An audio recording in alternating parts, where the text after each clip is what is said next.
Whawera ki ekipe malo mo e tau te mawai pau ki whawha whakoe. Sapate ulaki o September e wanua tahano. Sapate au whaini September wanua tahano. Tatari whiawhia ko he whiawhito ke mea mea ki tau klofia mako ia. O honi o whapeu alo maari mea kotoa pe mita pina. Sapate tamai ko ke nia i New Zealand pe mo Australia. Pea ko atu ai pe ai popau tala malu. Pea me tau klofia ma o whake mo maa sapate tamai whiawhia mo ke resi ia i ahoni. Ko tau rea soni kalofia mako ia ki ahoni. O to e ko speli na hike sione porque vai ko hono o fulu mataha.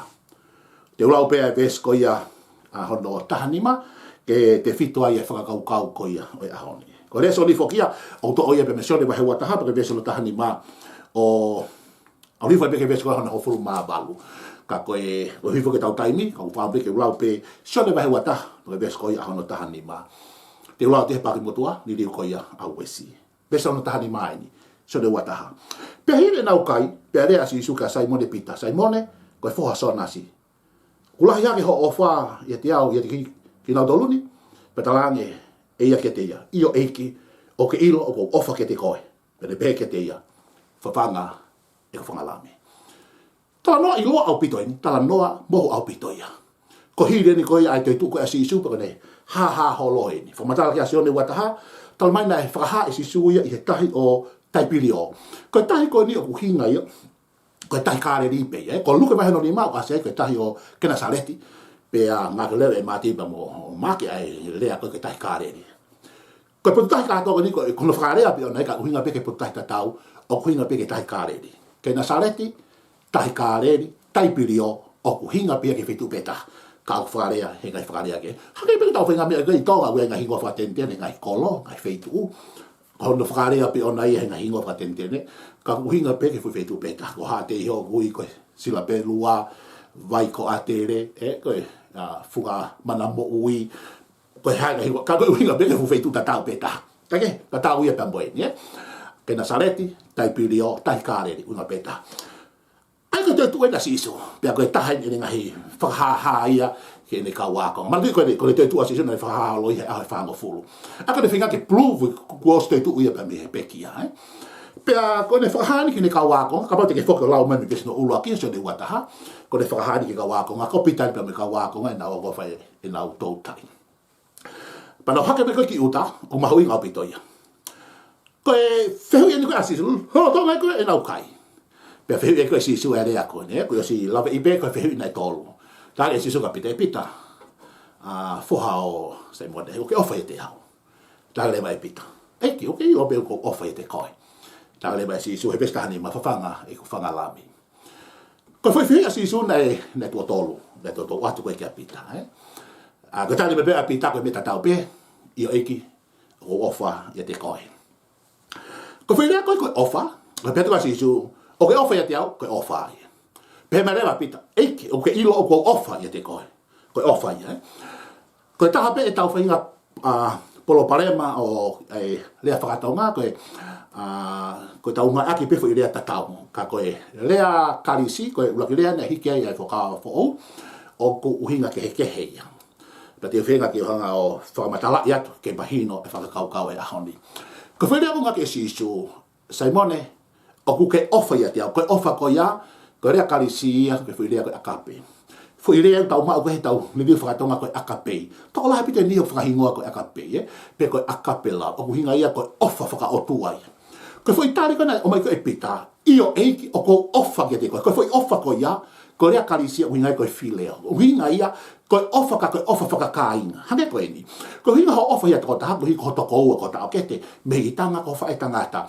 Koe ofa whakawhamilia.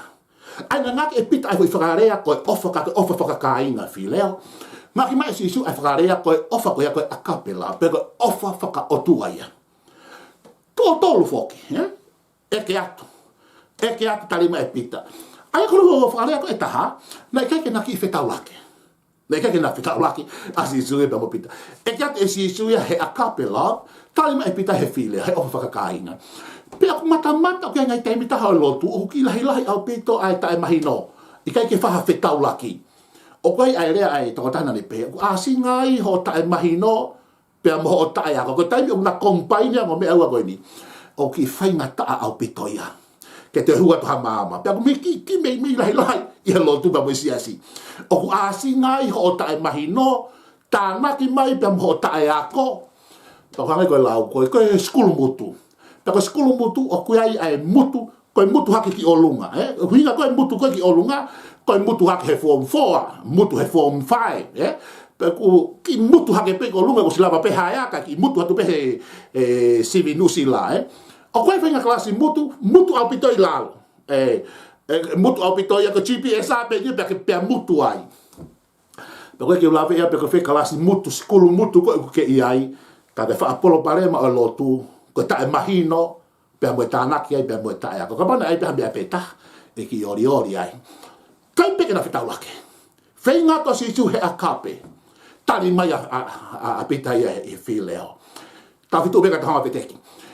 Kai ofu whakakainga, ka mea nerei apita peia. Ka kona polo pare maa ku peheni. He ku whakangata peia. Kai huinga pe ta whio whaaki, ko ku plata koi ko sister koi. Na ta tākoto pehe ke te pe taha mehikitanga eiki maama koi. O ku hinga pe kei whelu teni ai ofu whakawhamiri he alo marie. Ko ene alo tā maki pe, ko ta palo pare maia. Ki ta whitu pe ai. Ka pau e hoko haku ki kātuanga whai aho pe ko haku ki maari. Pe ko hape hame haku whamiri. Pe o mai iki mama ai whahu. Whahu au pito peo ke peke te a. Whakawhekiki kei. Tata alo to kolo au pito ke te whehu ia. Pe o mai koe ke hao whahu. Pe ui ke uruaki ke te koe. Wow. So hawa uma mo ke haki mo e hapua. O hanga praise ya au. Ko hika koe ha. He ko hiko ko whakalangi langi. Iko he au e whukakai to lahi. Ta whitu pe ai. Ka pau le te ai mo haku ki kātuanga. Pe kai ke utalatu ke te koe. Pe au ko ui au ke uruaki he mo tua whai whekau. Pe koe piso. Pe koe whai lotu i. Koe kamate ke ta palo pare maia. Hei kai peke ke toi pehe mai ui hai hatoto. Pe ka pau te ta whitau laki hawhei tūpa o lato umata ke te pehe mai. Alu mama, ona ke te hao te uma mai ki te ofaloi. Pe koe kamate koe pia, ka hai mea ko i tai hou eiki te ke pehe mai leo. Te ke hao o lau whamiri pe ke te au, nai hoki whai aho, nai hoki mea, ke pehe mai ko au. Taka koe mea nai hoki tau e hongo fulu pe tau nima koe ki mua. Sianga koe tau e ingo pe mea. Ka mata leo ke ta polo pare. Tau whanonga nai hoki kātuanga. Pe nai ui ai te ke urua kia. Hai mu hai mea. Kai tukua. Koe palo pare mai e whileo. Koe ofa whakakainga ke alo maari e pe. Kei tawhi maa whana pe toto e plata mo sister. Auntie, koe uncle, cousin. Kei tawhi pe he ke alo maari e. Koe aho pe. Kua hoko ai hamea pe ku kamata ki wata maki kone osia. Koe akapela, koe ofa whakaotu ai, koe ofa whakakapeia. Koe ofa e ko ia o koe ke tuunga i hamea. Uhinga nia rea si isu, o koe ofa ia te au. He pita koe ofa ko ia te koe akape. Koe whenga ofa ko ia, loma nima veso no walu, tamai lolo tonga ke kawang hala ki na rona e pekia kalasi maki talo. Lolo tonga, wow, lolo tonga, koe pekia kalasi lolo tonga ho i he palaku mo e van o yanga hala. Na ke pekia si su ho sai ho lele ikai na pekia ko ofa ko ai otua o ku tatau ai pe ho sai mo ko o ke te haliliwia ko fileo ko ofa pe he ke alo marie ke felu teni ko ke ya watu muhammad ko ke toka ia ku ko ke felu teni pe me ka to ko le aho pe ho ko haki polo parema ko ta motuia ko ta felo longo ia. Ko polo parema ia file, ko akape ia ikehe au piton. Hanga e pita o la baki asisu. Aho pe ye tolu ki mua. La baki fua kaba pita eka te kau tama. O ke lesi ana, tage pita hanga heke ni ma lunga fua kafa ka papau. Ko le foka kalisi ko luinga. O kai hanga i lesi ana, kai ke maheni pe moia. Wow, loi mon pe pita ia. Tau e tolu mo e konga i mui. Pe to e file asisu a pita ka ina seko, pita se mismosione. Ina seko. Talange pita o kai ke uila si ana ko to si o ko le fa kalisi e hala ke maheni mo si ana hala ke uila si ana ko to si o tu e ke fu ka ke helani a ho to gi mo tai to ko asi ju me pekia te la ma ke ta halo veso no fitu ko hingo pe ta ko fe ka ko na tala ke ka fe fine mo lo to mo tala ke ka wa ko na ko hingo pe ta na mention apart from his disciples ko hingo apita mo tala ke kapita ke aluange wow. Kapau na ke talangi kapita, he ala kapita ia, mate he ma. He ka toki mea pena toki ose he tolu. Ki whakakau kau loto ka mana ki whaha mehe ako kone tolu. O ki mana tu le leipe, o kai ko tau e tolu, mahina tolu. Last 3 days, kai mana tu le leipe. Talangi sisu, tala, ke kau ako, tala ke kapita ke aruange. He koe ku ofa koe a kapela. Na ku ofa ia pita he ku uia ke hau, o mui mui. Ahoni ko whakafisinga we pita. Ahoni ko le si itua. Ahoni ko le lohi aki au. Ahoni ko le talamai ko ngai lo iau. Tranga ka pita ki au hifo. Koe ku ofa au kei tatau pe.